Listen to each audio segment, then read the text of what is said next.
Доброе утро, Якутия! На календаре 12 сентября, вторник, в студии работаем мы, Глаголева Елизавета и Павел Танин. Просыпайтесь вместе с нами, заряжайтесь бодростью и позитивом. Узнавайте первыми о событиях, которые происходят в мире и в нашем регионе.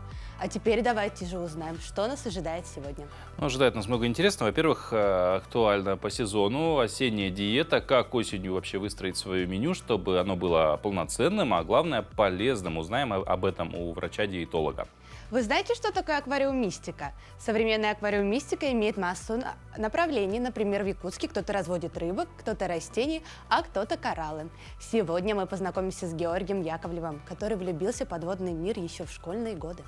В начале сентября Центр фехтования «Алмаз» провел День открытых дверей для всех желающих окунуться в мир фехтования. Чему учит фехтование и какие навыки прививает? Об этом с нами поделятся наши гости из Центра фехтования.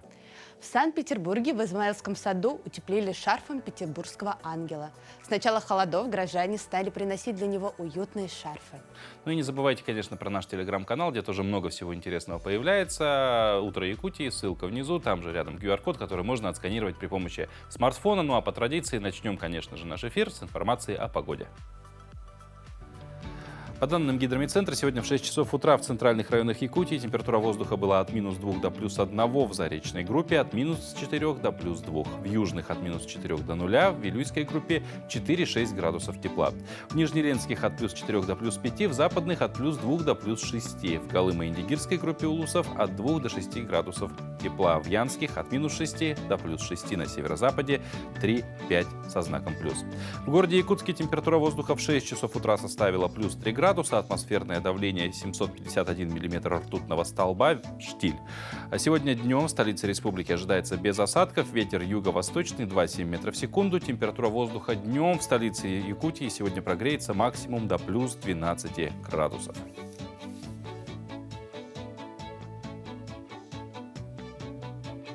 83 года назад, 12 сентября 1940 года, французскими школьниками из городка Монтиньяк была открыта пещера Ласко.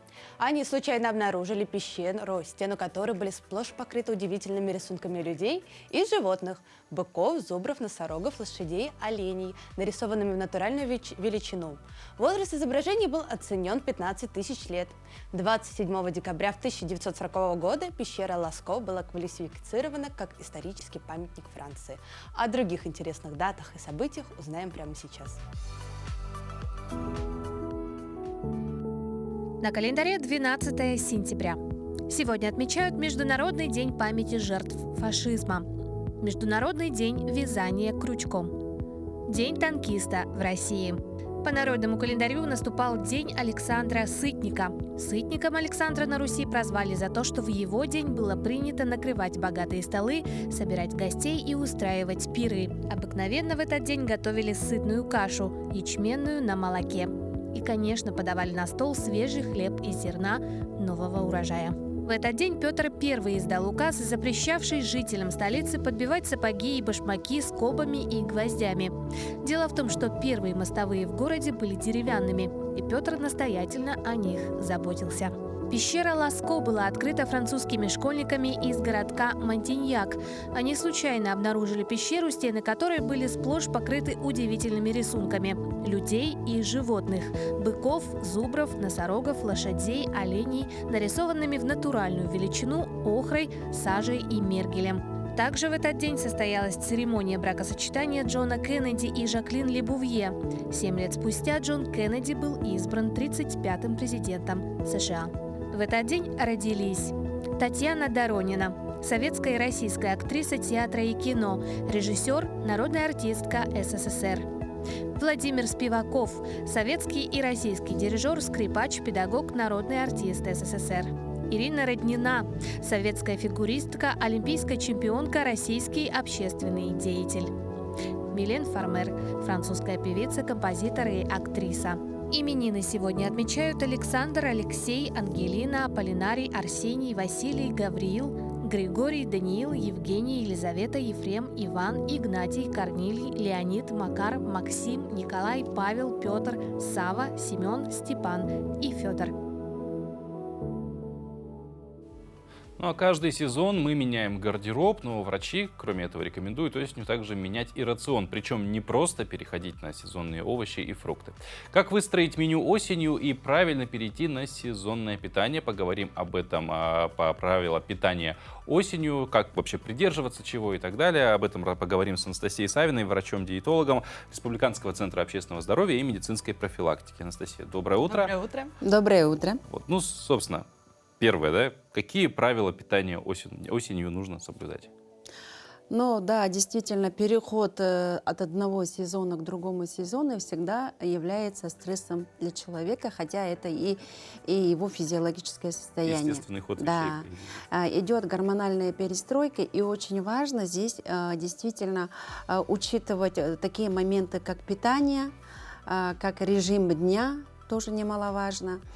И, конечно же, осенью инсоляция солнца снижается, укорачивается световой день. И здесь очень важно обратить внимание на правильный, на здоровый сон. Его тоже надо немножко сдвигать вперед, чтобы успевали вырабатываться гормоны, такие как мелатонин, гормон роста, гормон голода, сытости. Они вырабатываются в ночное время для того, чтобы поддержать именно вот эти перемены в нашем организме. Да, вы правильно заметили, нужны сезонные овощи, благо сейчас как раз сезон, и эти овощи сезонные являются не в этот самый момент, когда мы их сорвали, да, а до того момента, пока мы их храним в таком свежем виде. Но если лето было это время сырых овощей, сырых салатов в большом количестве, то уже осенью нужны такие овощи уже употреблять в таком теплом виде, которые прошли тепловую обработку. Это тушение, запекание, теплые салаты. Также необходимы теплые напитки, такие как какао, допустим, с утра очень даже хорошо, чай, матча, супы, опять же, приходим к супам, супы можно кушать ежедневно. И не забываем, конечно, про ферментированные продукты для здоровья нашего кишечника. Осенью у многих людей ухудшается настроение, поэтому они хотят, вот даже я этим себя балую, покушать побольше сладенького. Из-за этого они, конечно же, набирают лишний вес. Скажите, пожалуйста, как побороться с этим и чем, может быть, заменить Не нам? сорваться. Да, это тоже наша физиология, потому что когда летом много солнца, выделяется много гормонов радости, счастья, серотонин, дофамин, эндорфины. А когда световой день сокращается, понятно, выработка этих гормонов тоже сокращается, и это закономерно. И поэтому мы должны себя поддерживать. Ну, опять же, почему возникает вот эта тяга к сладостям, к мучному, к выпечке? Ну, из-за дефицитов, может быть. Возможно, мы не накопили достаточное количество витаминов. И поэтому наш рацион должен быть очень разнообразным, чтобы обеспечивать именно наш организм нужными витаминами и минералами. Так? Поэтому можно побаловать себя, ну, такими здоровыми, скажем так, вкусняшками, сладостями. Почему бы из ягод домашних, ягоды домашние, то есть варенье домашнее из ягод. Мед тоже как альтернатива, но не полбанки меда, да, а по чайной ложечке. Можно есть такие альтернативные сладости, допустим, зефир или пастила без сахара. И тут надо помнить, что сахар, к сожалению, является таким провоспалительным продуктом, который поддерживает воспаление, подавляет иммунную систему. И, конечно, здесь мы говорим об избытке сахара. Да? Все в меру, по чайной ложечке, по конфетке, по кусочку пирожного. Мы не должны себе отказывать, особенно в первой половине дня. Ну, в целом, в общем, все опять же сводится, да, к великой, наверное, великому тезису своего вообще жизни и здоровья, то, что все хорошо в меру. Да. Даже сладкое то же самое. Ну вот в целом все-таки, ладно, про сладкое мы поговорили, мы вначале поговорили и про витаминизацию такую, точнее, может быть, не успели накопить витамины за лето и так далее. Опять же, недостаток солнечного света провоцирует нас, эндорфин пробуждать при помощи сладкого. Но, тем не менее, какими продуктами можно свой иммунитет повышать еще? Самое же важное, потому что осень, да, дождь, слякоть, у всех она ассоциируется именно с таким состоянием погоды. Там недалеко и зима, еще холоднее становится. Вот иммунитет очень важный момент такой, чтобы не заболеть, нормально вот эти сезоны Да, пережить. да, к сожалению, осень это мы считаем пора простуд, гриппа и вирусных заболеваний. Действительно, это так, поэтому обязательно нужно поддерживать иммунитет. Но все уже, наверное, сейчас знают, что кишечник это большой иммунный орган, что 25% слизистой кишечника содержит иммунные ткани, которые продуцируют до 80% иммунных клеток. И поэтому, чтобы был хороший иммунитет, крепкий иммунитет, надо поддерживать здоровье кишечника. А что любит слизистая кишечника? И микробиота, который живет в кишечнике, это ферментированные продукты, во-первых, да? Это кисломолочная продукция. Это та самая квашеная капуста, которую мы сейчас скоро начнем все заготавливать. Вот. Также микробиота наша любит клетчатку в любом виде. Это может быть и зелень, это могут быть и овощи. Также слизистая оболочка кишечника очень любит жирные кислоты, такие, которые содержатся в орехах, в семечках, в растительных нерафинированных маслах. Поэтому вот эти продукты обязательно должны быть в рационе каждого человека, в том числе и рыба, которая содержит омега-3. Вот. И поэтому чем разнообразнее рацион питания, тем крепче будет наш иммунитет и здоровее кишечника. То есть можно такую черту подвести, итог, да, что побольше зелени, рыбная, опять же, продукция очень неплохо идет, и жиры, белки. И сбалансированное питание. Да, точно. И обязательно супы. Да, и супы. Супы, теплые салаты, теплые напитки. Хочется ведь тепла, на улице слякоть. Но вот чай, кстати, как вот в эту концепцию вписывается? Просто обычный чай вечером, например. Обычный чай вписывается, но желательно не вечером. Все-таки чай крепкий, он содержит кофеин, он тонизирует. А зеленый чай вполне вписывается. Травяной чай, зеленый чай в вечернее время. А в течение дня черный чай, кофе натуральный вполне подходит. Ага. Анастасия, спасибо большое, что поделились такой мудростью осенней, как нам эту осень пережить. Удачи вам в вашей работе, хорошего вам дня, конечно же. Мы прямо сейчас прервемся на короткую паузу, после которой вернемся, продолжим наш эфир, продолжим встречать сегодняшний день. На календаре, опять же, да, уже 12 сентября, осень в самом разгаре.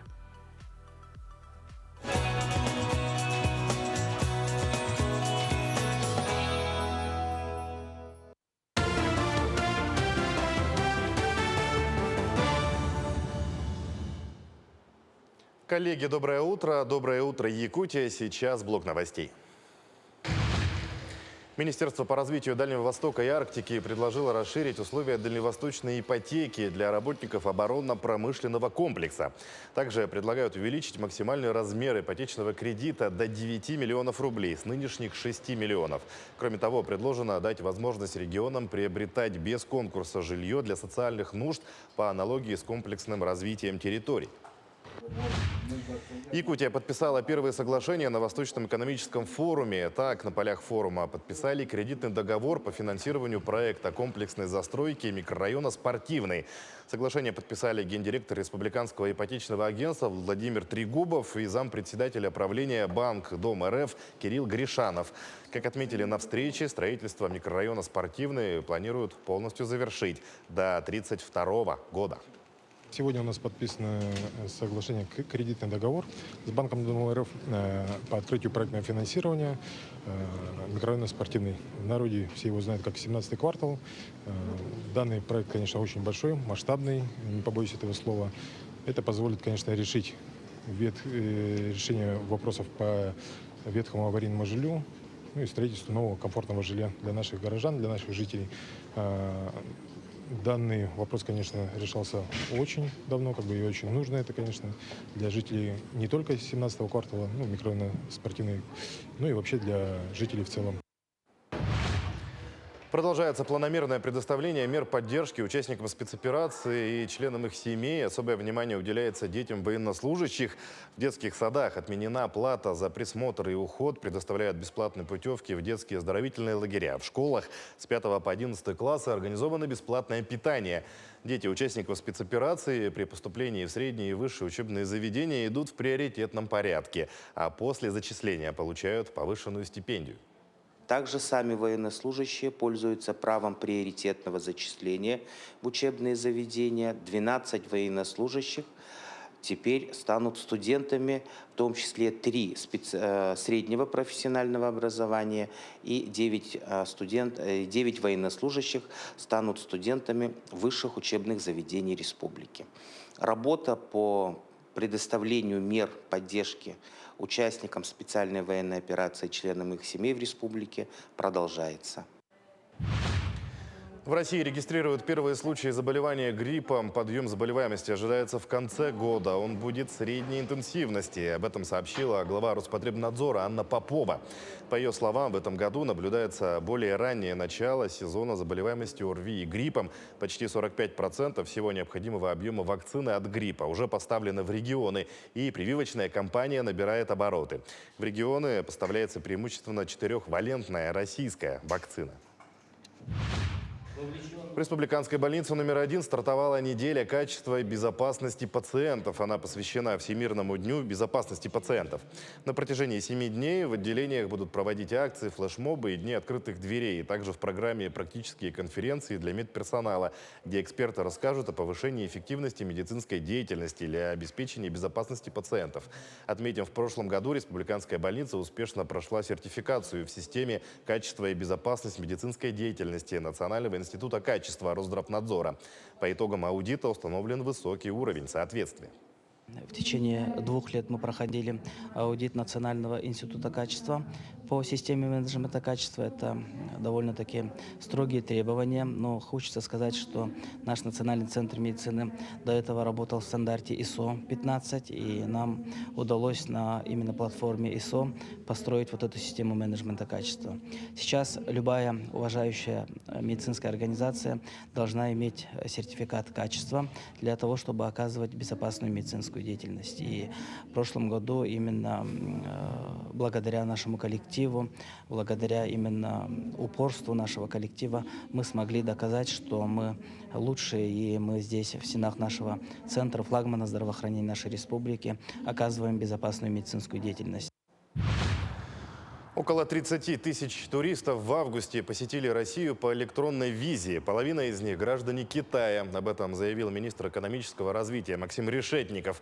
Он напомнил, что электронная виза заработала с 1 августа. Она доступна для оформления гражданам 55 государств, в числе которых Китай, Индия, Иран, Турция, Вьетнам, страны Евросоюза. Заявку на нее нужно подать не позднее 4 дней до визита в нашу страну на специализированном сайте МИД России.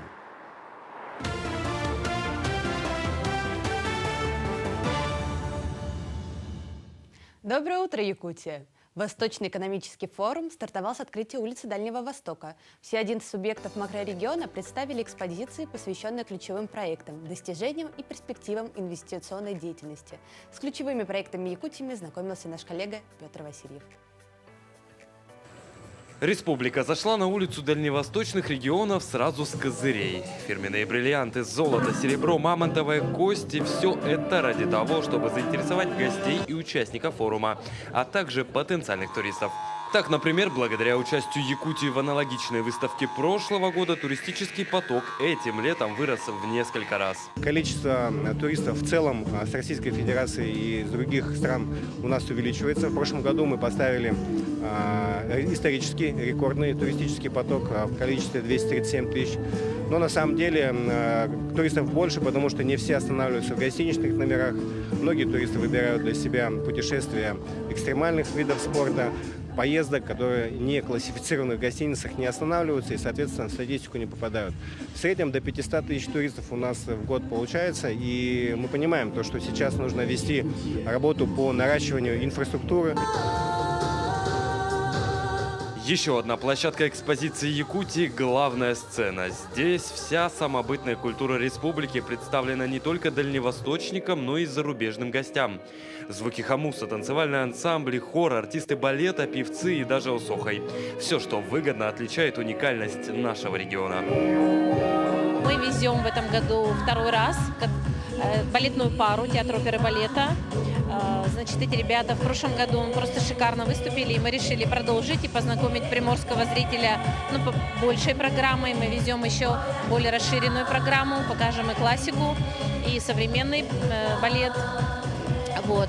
Ну, естественно, артисты филармонии, артисты театра эстрады, хомус, традиционный театр Аланхоп будет представлен. Очередной важный элемент экспозиции Якутии – уникальный цифровой двойник региона, сердце всего павильона. По сути, 3D-карта, которая рассказывает о жителях, работе крупнейших производств, развитии социальной сферы и полезных ископаемых. Это объединение геоинформационных данных, спутниковых данных и плюс специальная обработка при помощи наших собственных технологий и разработок, которые позволяют это делать. В планах показать, как работает трафик, как работают светофоры, как работает каждое предприятие. Все это дело потом объединится в ситуационный центр и позволит из этого ситуационного центра как смотреть сейчас фактическое значение, так и строить планы, а потом сравнивать план-факт для того, чтобы находить то направление, которое приведет к наилучшим результатам. Особое место занимает выставка якутских разработок для нужд СВО. Квадроциклы, дроны, антитепловизорные купола, армейские печи и обмундирование. Все, что показывает тепло сердец каждого жителя республики и вклад в общее дело. Петр Васильев, Георгий Григорьев, Владивосток.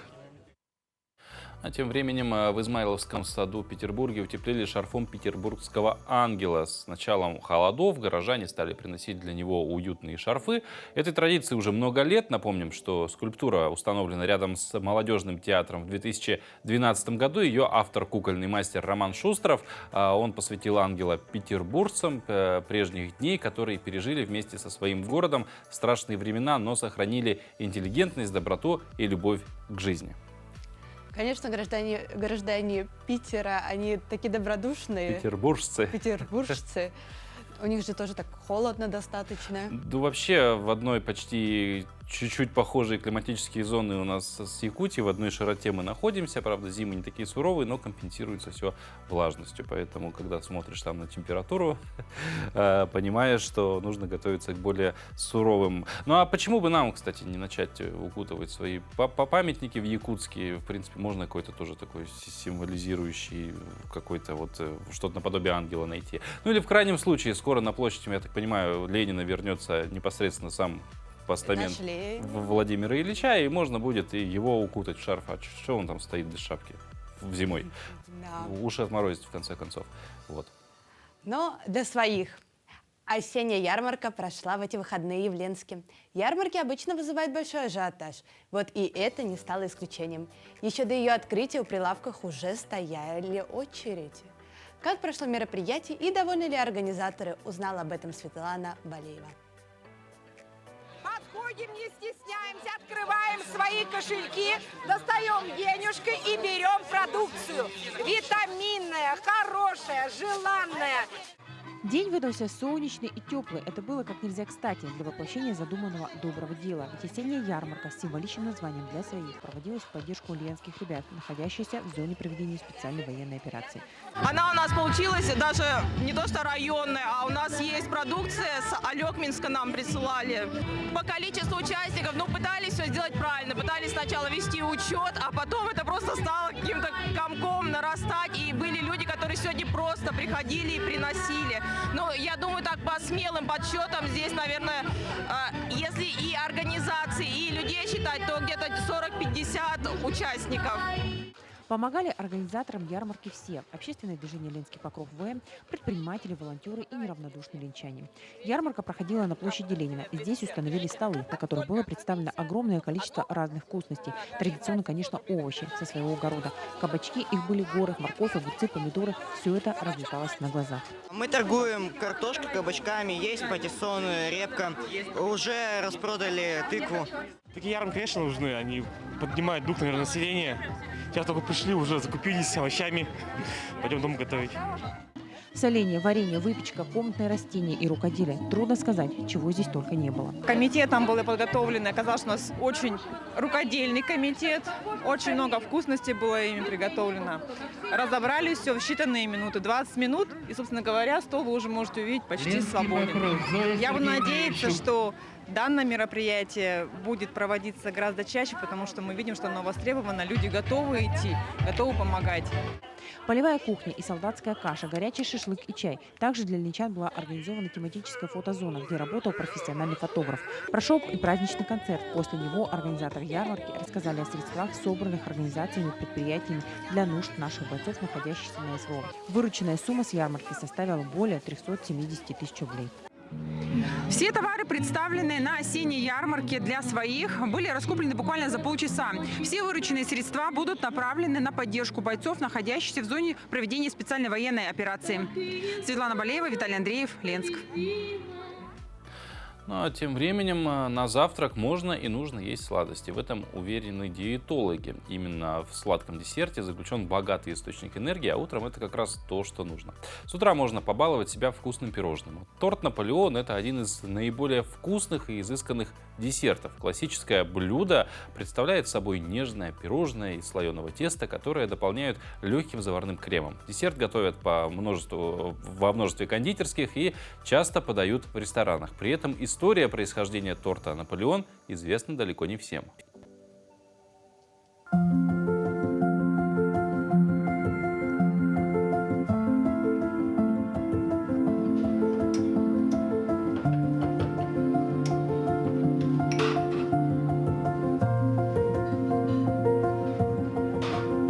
Доброе утро, дорогие телезрители! Продолжаем наш разговор о десертах. По мнению Александра Гримо де ля Риньера, гастрономического критика прошлого, десерт для обеда все равно, что букет для фейерверка.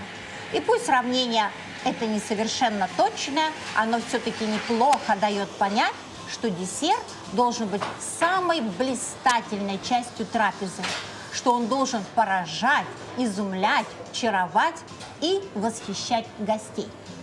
Конечно, после таких слов нельзя не вспомнить такую блистательную французскую личность, как Наполеон Бонапарт, с именем которого связано название торта. Давайте разбираться, есть ли что-то общее между Наполеоном Бонапартом и любимым тортом «Наполеон». На самом деле существует несколько версий, объясняющих, почему именно этот торт получил именно такое название. И одна из них непосредственно связана с Наполеоном и имеет такой романтический флер. Согласно легенде, дамский угодник Наполеон Бонапарт решил приударить за одной из фрейлин своей супруги Жозефины. И, что говорится, был застигнут на месте преступления. Однако Наполеон быстренько сообразил и в оправдание свое сказал супруге, что он нашептывал фрейлине не какие-то любезности, а рецепт нового торта. И уже на следующий день к столу императора был подан новый десерт. И здесь тоже есть несколько версий, как появился этот десерт. С одной стороны, смекалистый Наполеон предложил сам такой рецепт. С другой стороны, императорский повар предложил усовершенствованный десерт, который был ему известен ранее. Добавил у него сливки, клубнику, ну все, что полагается для торта «Наполеон». Есть еще другая версия, которая отсылает нас в более давнее время. Итак, согласно другой версии, многослойный десерт появился во Франции в 1645 году у кондитера Клавдия Геле. Рецепт был этот так популярен, что был украден итальянскими кондитерами. Эти итальянские кондитеры тоже усовершенствовали рецепт, и уже из Италии он опять попадает во Францию и уже называется королевская галета. В Россию торт «Наполеон» прибыл вместе с беженцами из Франции беженцами-аристократами, которые покинули свою родину в связи с событиями Великой Французской революции. Надо сказать, что сначала появился торт, а потом уже появилось привычное нам название – Наполеон. Давайте говорить правильно. Всего доброго!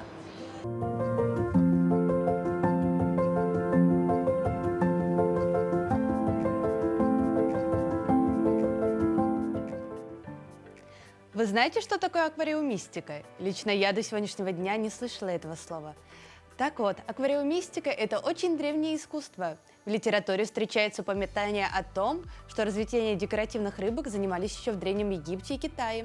В то время аквариумы представляли собой каменные чаши и служили украшениями храмов, монастырей, дворцов и домов состоятельных граждан. Ну а позже, уже в 19 веке, для этих целей начали использовать стеклянные сосуды, уже больше напоминающие современные аквариумы. А вот сегодня современная аквариумистика имеет массу направлений. Например, в Якутске кто-то разводит рыбок, кто-то растения, а кто-то выращивает кораллы. И сегодня Ирина Григорьева познакомит вас с Георгием Яковлевым, который влюбился в подводный мир еще в школьные годы. Голодные вечно. Астронотусы. Довольно-таки крупная рыба вырастает до 35 сантиметров. Георгий Анатольевич 2 раза в день кормит своих подопечных. Астронотус – рыба уникальна во всех отношениях. Это не живой элемент декора, а домашний питомец. Можно сказать, друг семьи, смеется Георгий Анатольевич. Астронотусы – настоящие интеллектуалы. Они прекрасно узнают своих хозяев, позволяют себя гладить и даже поддаются обучению. Любовь к аквариумистике у Георгия Анатольевича появилась еще в школьные годы, когда он купил свою первую рыбу – телескоп. У всех были рыбки, то есть гуппи, все друг другу дарили, передаривали. Естественно, сначала это была какая-то 3-литровая банка, я помню. Потом нашли какой-то бутыль, обрезали, сделали из него там уже литров 18.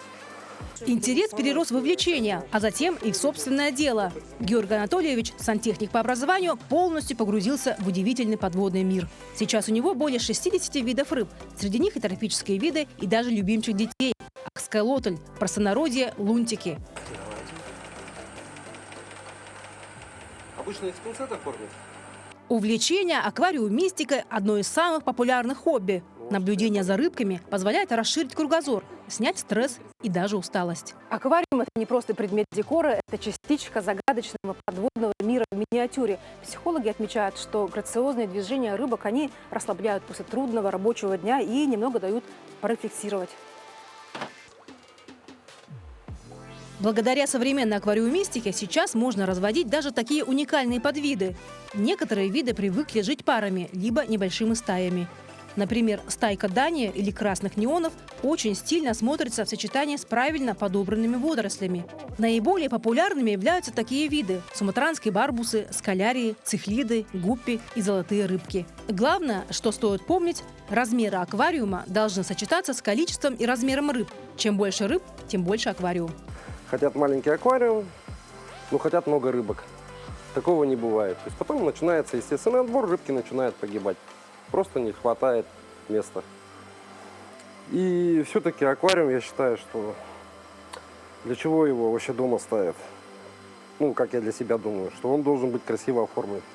Ярко-желтые, оранжевые, золотые и серебряные. Рыбы с кирпично-красными пятнами. Интенсивность цвета может зависеть от образа жизни и даже настроения рыбы. Некоторые офтальмологи отмечают, созерцание на подводный мир благотворно влияет на зрение. Благодаря наличию аквариума можно не волноваться о сухости воздуха в квартире, так как вода хорошо увлажняет помещение, особенно в холодное время года. Рыбы – самые красивые домашние животные, считает Светлана. Брат подарил ей аквариум. Признается, она любитель, но очень хочет попробовать заняться аквариумистикой. Я новичок в этом деле, брат подарил, вот буду ухаживать. Георгий Яковлев предан своему делу и с особой любовью рассказывает о каждом питомце. Признается, занимаясь разведением рыбок, можно узнать много нового о самой природе. Возможно, даже удастся вывести какой-нибудь новый вид и почувствовать себя творцом чего-то прекрасного. Ирина Григорьева, Виктор Дьячковский, Якутск. Доброе утро, Якутия! Сегодня на книжной полке у нас интересная книга «Как смотреть на картины» Сьюзен Вудфорд. В книге очень доступным и понятным языком изложены азы, на что следует обращать внимание, рассматривая на картины. Что особенно радует, свои рассуждения автор подкрепляет как известными, так и неизвестными картинами. Заодно и расширяем кругозор. Оказывается, что рассматривание картин может превратиться в увлекательный квест. Доброе утро! Сегодня в рубрике «Книжная полка» мы поговорим с вами о книге, которая называется «Как смотреть на картины» от Сьюзен Вудфорд. Структура этой книги повторяет построение лекционного цикла. Текст делится на 13 глав, каждая из которых на конкретных и не самых банальных примерах раскрывается не какое-то течение или явление, а радикально разные способы взгляда на картину. В этой книге очень много того, что вызывает сильный шок, а точнее шок, который способна спровоцировать лишь история об искусстве. И нужно отдать должное автору, ей это прекрасно удается без злоупотребления скандальными сюжетами в виде отрезанного уха Ван Гога.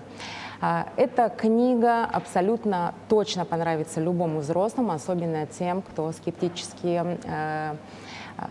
относится к искусству в общем и целом и к современному искусству в частности.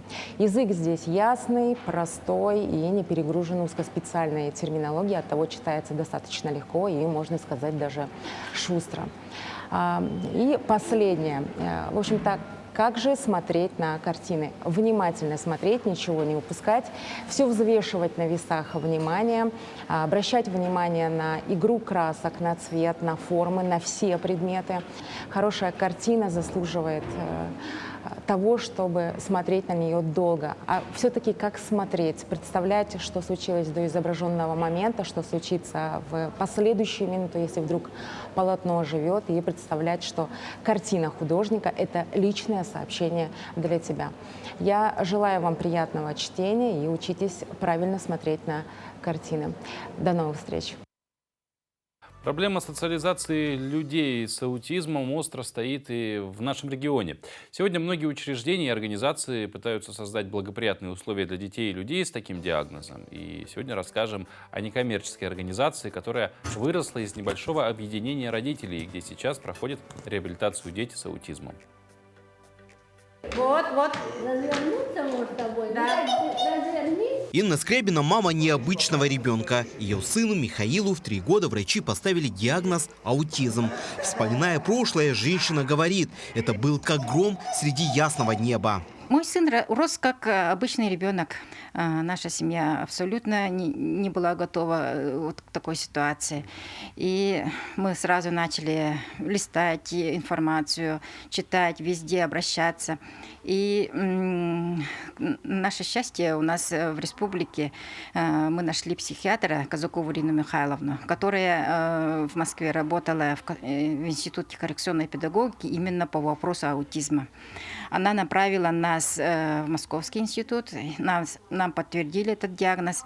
И наша семья, все наши родственники, друзья нас поддержали. И вот, начиная с того дня, молодые родители направили все свое внимание на ребенка и объездили практически все отечественные реабилитационные центры. В это же время Инна начала знакомиться и с другими семьями, у которых дети тоже страдают таким недугом. Мы очень долго искали реабилитационные центры, медицинские центры, где бы как-то излечиться, как-то реабилитироваться. Но не найдя таких центров поблизости и подешевле, мы решили создать у себя. Почему бы не создать автономную некоммерческую организацию, которая могла бы заниматься этим у нас именно где мы проживаем? Почему бы мы не объединиться семьям и начать воспитание своих детей у себя дома? И в 2013 году, 2 апреля, в столице региона они своими силами открывают первый некоммерческий реабилитационный центр «Особый ребенок». Сегодня благодаря этому центру многие дети здесь впервые проходят социализацию. В отличие от медицинских учреждений, в этом центре дети занимаются в основном дополнительным образованием. Сегодня у них здесь физкультура и моделирование. Конкретно наши дети, они достаточно гиперактивны, и начинать сразу с таких вот статичных занятий, во-первых, не рекомендуется, во-вторых, бесполезно, просто не высидят. А так они отчасти энергии оставляют на занятиях, действительно устают. Всякое такое. Здесь уже более усидчивые, подготовленные подходят к занятиям. На первый взгляд кажется, что занятия простые, но для этих детей это почти подвиг. Родители отмечают, что такие занятия хорошо помогают развивать навыки самообслуживания. Помогает на самом деле. Он стал более самостоятельным, стал потом руками лучше. У него руки очень плохо работают. Сейчас руками уже лучше вырезает ножницами, более самостоятельно.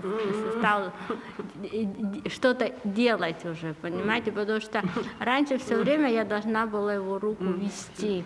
Сейчас я его руку уже отпускаю. Занятия проходят практически каждый день. В каждой группе максимум по 4-5 человек. Больше и не надо, ведь работать с такими детьми – это большой и кропотливый труд. Между тем, у Инны уже в ближайших планах открыть центр сопровождения для взрослых людей с аутизмом. Это все стало возможным благодаря участию в гранте регионального Министерства труда. Дмитрий Тымыров, Илья Сыромятников, Якутск. В начале сентября Центр фехтования «Алмаз» провел день открытых дверей для всех желающих окунуться в мир фехтования. Именно в этот день каждый желающий мог попробовать себя фехтоваться со своими друзьями, знакомыми и почувствовать себя настоящим фехтовальщиком. И сегодня у нас в гостях Марфа Троева, основатель директора Центра фехтования «Алмаз» в Республике Саха-Якутия, и Виктория Калмыкова, тренер по фехтованию. Доброе утро. Доброе утро. Доброе утро. Вот. Ну, вообще, с 2016 года, насколько мы знаем, секция фехтования начала работать. Марфа, вы вообще раньше, в принципе, легкой атлетикой занимались. Почему решили удариться в фехтование? Почему решили, скажем так, возрождать этот вид спорта здесь? Так, этот вид спорта я узнала в школьные годы, в студенческие годы, когда узнала, что я поняла, что в нашей республике нет этого вида спорта, увидела в этом виде спорта прям наш дух. То есть считаю, что этот вид спорта подходит для нашего народа. Если посмотреть, где проходит процесс подготовки, то в помещении. То есть у нас зима длится дольше, чем лето. И как раз вот для нас очень даже по климату подходит, потом по духу подходит, как вот вольная борьба, как стрельба из лука. И вот летом даже у меня пришла мысль, идея, что можно включить историческое фехтование на игры Дыгына. То есть на игры Дыгына есть стрельба из лука, хапсагай. И вот можно, как вот из эпоса Олонхо, как вот Нюргун Батыр, можно включить еще историческое фехтование. А историческое фехтование немножко отличается от спортивного. То есть там специальный костюм, даже специально выбирают, да, спортсмены свой костюм. Мы можем, как вот Нюргун Батыр, тоже шить в национальных нарядах, да, и можно включить на игры Дыгына. А если спортивно посмотреть, то да, вот мы провели летом лагерь, и действительно есть спортсмены, да, которые могут показать, да, хорошие результаты, чтобы наш флаг поднимался над крупными Скажите тогда, соревнованиями. пожалуйста, а куда можно прийти, если кто-то захочет, допустим, заниматься фехтованием? Да, мы открылись на 203-м микрорайоне, то есть у нас есть зал, работаем с детьми и со взрослыми, берем детей от 7 лет. То есть каждый желающий может заниматься спортом, то есть это олимпийский вид спорта, и можно, да, действительно. Есть шанс стать олимпийским чемпионом. Да, есть шанс, то есть через некоторое время, да, конечно. Ага. А вот расскажите немножко все-таки про сам центр фехтования. То есть как он собирался, как он появился, как сегодня Мы функционирует? развивались постепенно, да. Конечно же, с первого года, когда я решила вот, открыть именно в нашей республике этот вид спорта, хотела пригласить уже с опытом тренеров. Но вот были сложности, потому что мы живем далековато от Москвы, и вот по теме зарплаты даже, да, если брать, уровень жизни, то есть немножко отличается, поэтому Трудно привлечь специалистов. Да, я каждый год старалась там со всеми поговорить, то есть мы на связи с центром фехтования в Новосибирске, потом в Москве я знакома, ну вот, президентом Федерации фехтования России, то есть работа была, но постепенно, ну, то есть, получается, спустя только вот, сколько лет у нас? 6 лет, вот появились у нас тренера с опытом и готовы с нами работать. Ну, мы как лично узнали, вы приехали у нас с Воронежа, да? Со Да. своим мужем. Расскажите, конечно, верно. как вам, почему вы решились приехать, как вам Что сподвигло? ощущения, да, в наши холодные зимы? Ну, зимы пока что нас не страшат. Думаем, что это что-то новое. Конечно же, мы познакомились с Марфой Троевой на соревнованиях в Москве. И вот взаимно загорелись этой идеей, что развивать такое направление. И мы тоже как тренеры развиваемся. То есть это большой новый опыт. Конечно же, хочется помочь детям в становлении, в их первых шагах на пути к чемпионскому титулу. А вообще в целом, чем уникален вид спорта, вот этот фехтование? То есть что он развивает? То есть, если мы говорим про детей, как правило, родители все равно, они, ну, мало кто сразу метит в какие-то олимпийские чемпионы. Он хочет взять ребенка, чтобы развивать какие-то вот навыки, условно. Да. Вот чем фехтование полезно для именно развития детей? Фехтование развивает абсолютно все качества. То есть это и физические, и интеллектуальные навыки. Соответственно, скорость, сила, ловкость, растяжка. А интеллект — это как раз тактическая подготовка, да? То есть дети начинают думать и принимать решения, да, самостоятельно. Вот. Но еще, опять же, мы говорим, вы уже упомянули, что есть два вида направления фехтования, то есть спортивное, по сути, фехтование и историческое фехтование. А вот различия у них опять же, различия в том числе и вот как в шпаге, да? Шпага называется. То есть по историческому фехтованию также проводятся соревнования сегодня. В чем, может быть, в правилах различия какие? Есть несколько разных направлений. Историческим занимаются больше взрослые. Вот. Соревнования проводятся, но это больше любительский вид. Да, как раз показатель того, что может заниматься любой человек. Не обязательно это должно быть профессиональным спортом. То есть мы делаем набор абсолютно для всех. Проводятся чемпионаты России.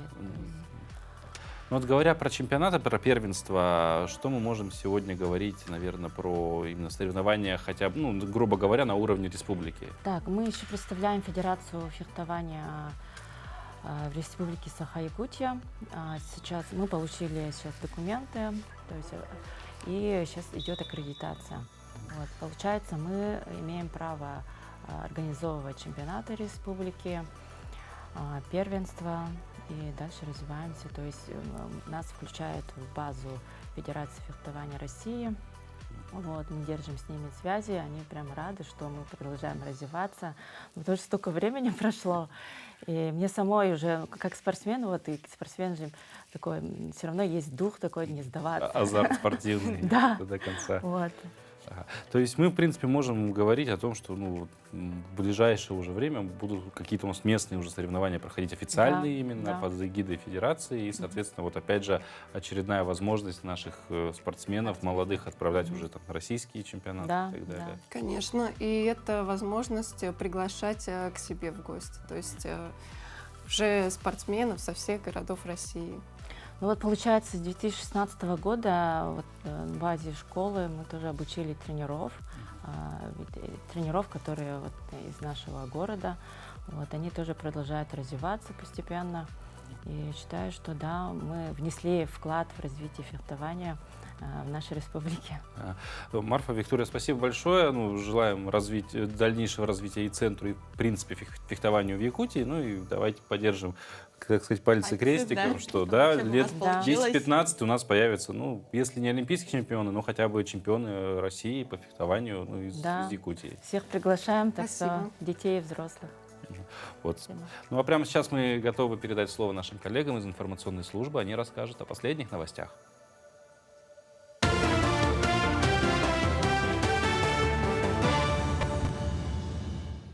Якутия, доброе утро. Далее блок новостей.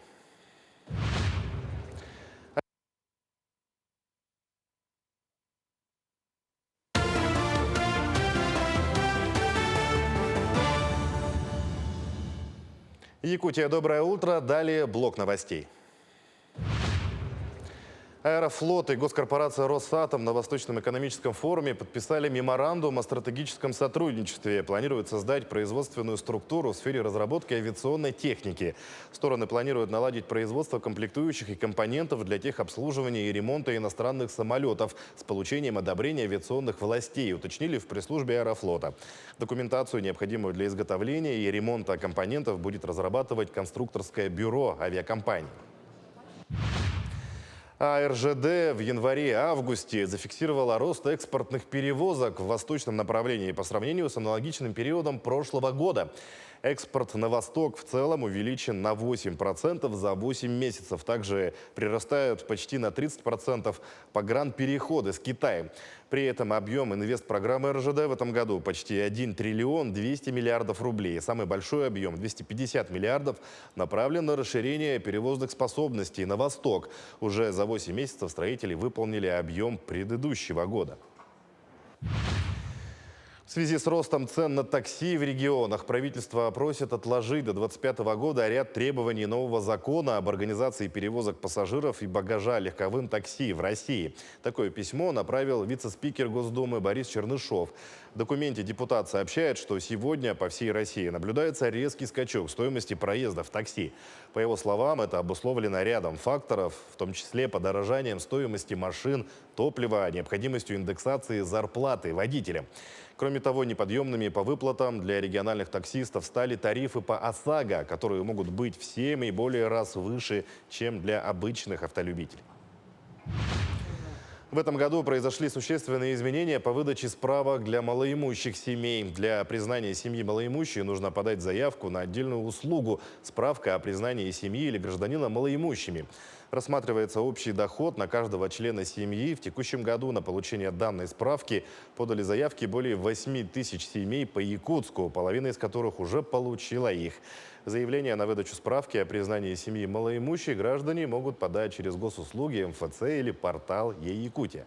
Хочется сказать, чтобы школы не просили справки от родителей для самостоятельного предоставления. Мы должны со школами либо с управлением образования работать по межведомственному взаимодействию. То есть школа должна запросить у нас информацию, мы должны подтвердить, что семья признана малоимущей. Теперь о погоде. На этой неделе дождь уйдет на восток, а в ближайшие 2 дня температура воздуха в Якутске остановится в пределах плюс 10, плюс 12 градусов. К концу недели ожидается циклон, придут осадки. По центральному и южному району республики мокрый снег, понижение температуры воздуха от 0 до минус 5 градусов.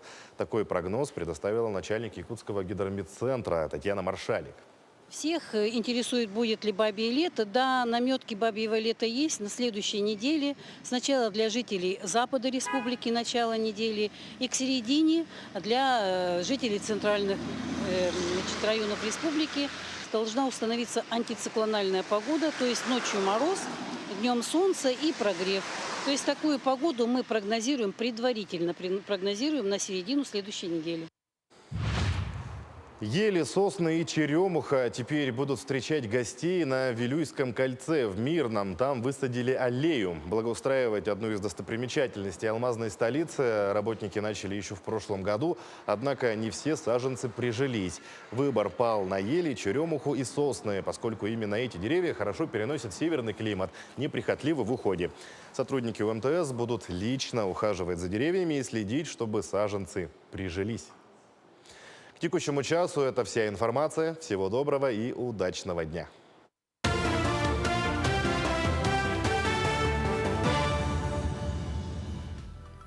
Вот коллеги нам рассказали, какая погода ожидает нас на этой неделе.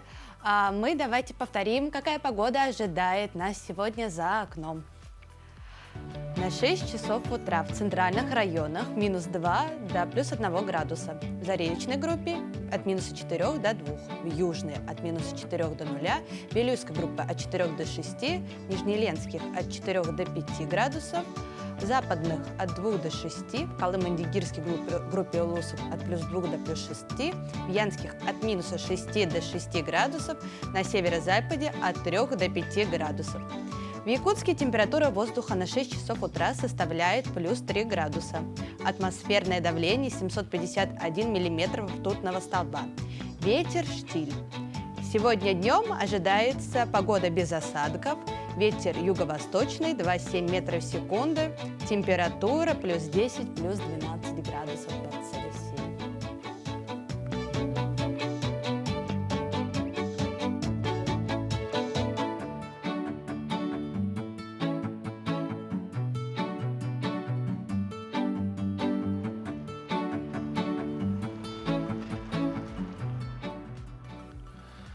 Вот вообще в Якутске на самом деле такое ощущение, что осень очень резко ворвалась, потому что я на прошлой неделе в какой-то момент говорил себе в первый день, что это еще рано куртку синтепоновую доставать. А на следующий день было, +27 градусов. А на следующий день я уже в ней шел. Еще и кофта под ней была. Поэтому, друзья, осень пришла, но ничего страшного, мы можем поднять себе настроение сами и улыбками все утеплить. Хорошего вам дня. Завтра мы вновь встретимся. Всего доброго.